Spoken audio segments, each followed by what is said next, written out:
شروع کرتی ہوں اللہ کے نام سے جو بڑا مہربان اور نہایت رحم فرمانے والا ہے۔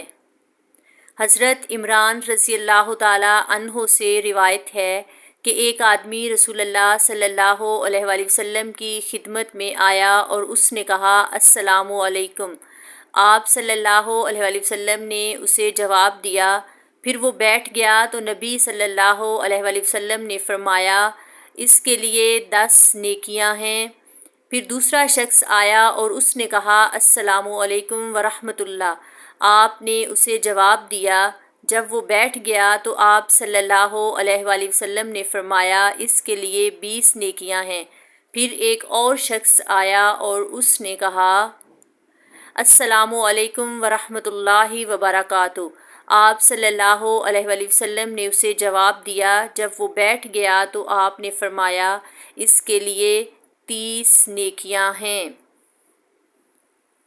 حضرت ابو موسیٰ رضی اللہ تعالیٰ عنہ سے روایت ہے کہ رسول اللہ صلی اللہ علیہ وآلہ وسلم نے فرمایا اللہ تعالیٰ نے میری امت کے لیے 2 آمینیں مجھ پر نازل فرمائیں۔